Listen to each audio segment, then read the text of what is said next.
For the Climate Discussion Nexus, I'm John Robson, welcoming you to the latest readout video from our Wednesday Wake Up newsletter by reminding you please to subscribe to the newsletter and all that stuff like subscribing on YouTube if you haven't already, joining us on Rumble, giving us money, and so forth.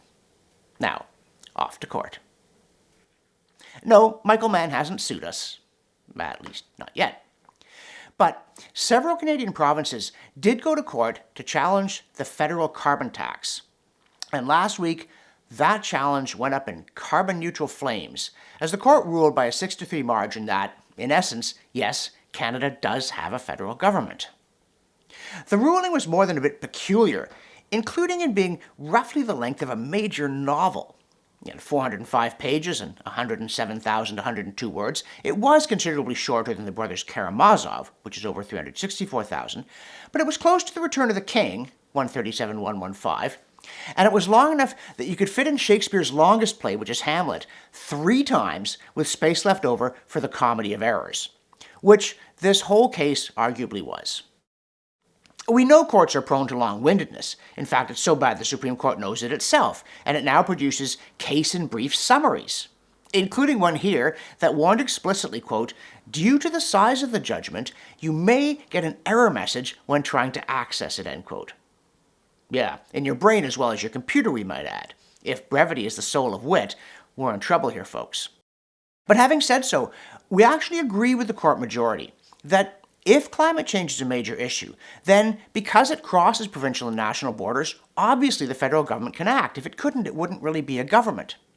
Mind you, we also agree with the dissenter who said yes, it can act, not by creating these so-called Henry VIII laws that let the minister change the law under which he or she was originally empowered to act.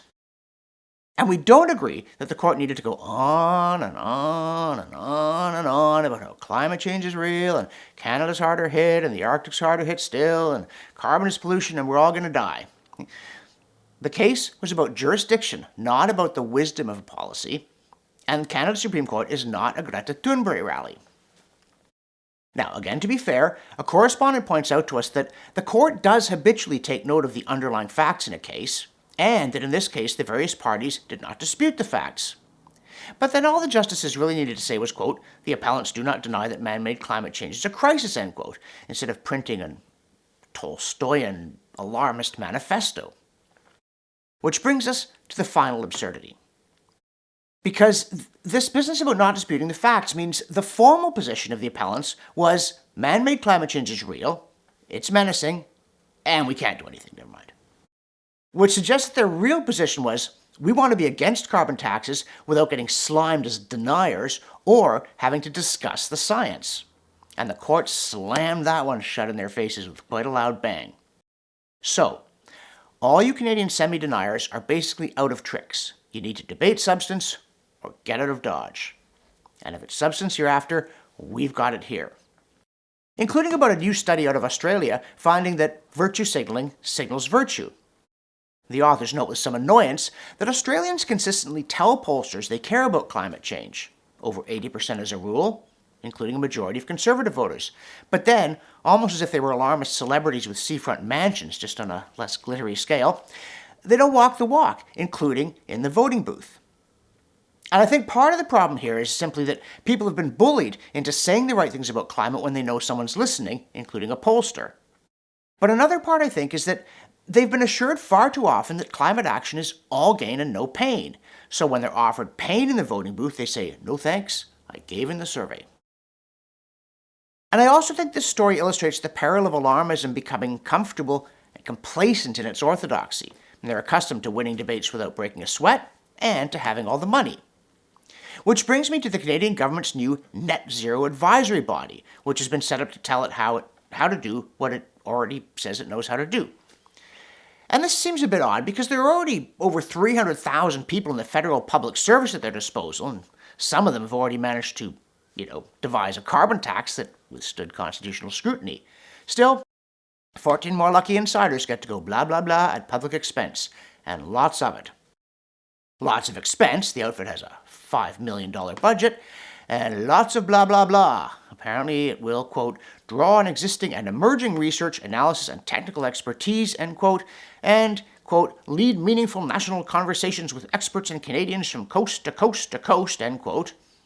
And, there's more, quote, provide ongoing evergreen advice that is forward-looking but grounded in the current realities of socioeconomic circumstances, available technologies, and global trends, end quote. Are you done? Nope. Giving the Supreme Court a run for its money, it continues, quote, provide advice on the most likely pathways for Canada to achieve net zero emissions by 2050, end quote. Wow. You already know they know how to do that? Then why don't they just tell you? Frankly, it sounds a bit oversold to us. But then again, $5 million is just peanuts to the alarmists who keep accusing skeptics of being on the make. There's lots more in the newsletter, as always, so subscribe, as I said, including an amazing piece of anthropomorphic editorializing from NASA.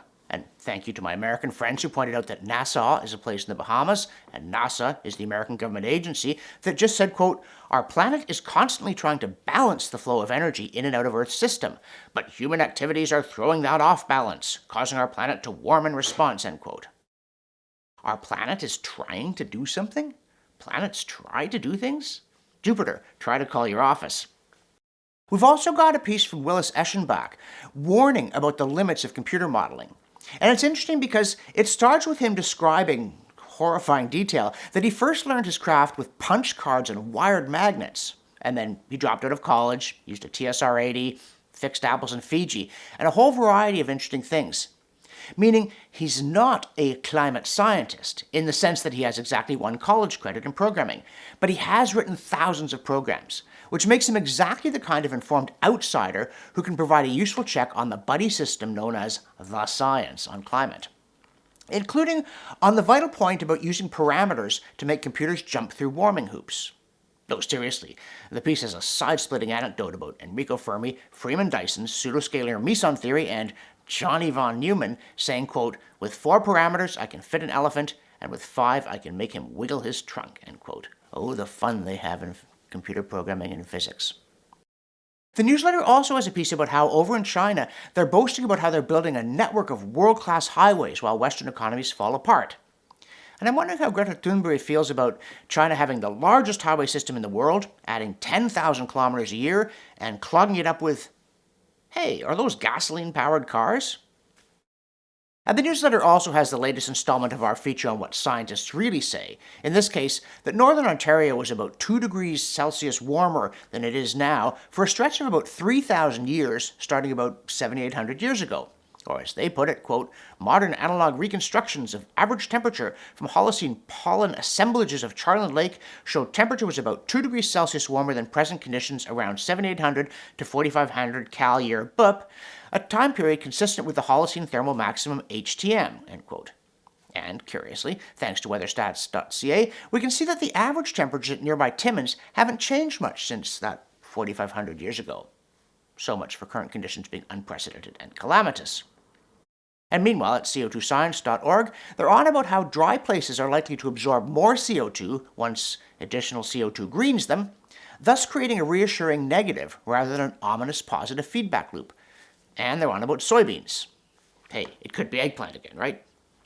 But seriously, folks, soybean, also known as glycine max, is a very major crop, an important source of protein for humans and for our livestock.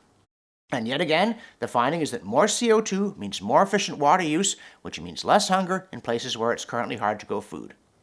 So, the future actually looks bright as you settle down with a soy burger and a Supreme Court ruling in 3 volumes. Or perhaps something that ate the soy and the IPA's new book, Climate Change: The Facts, 2020. For the Climate Discussion Nexus, I'm John Robson, and I know what fun is.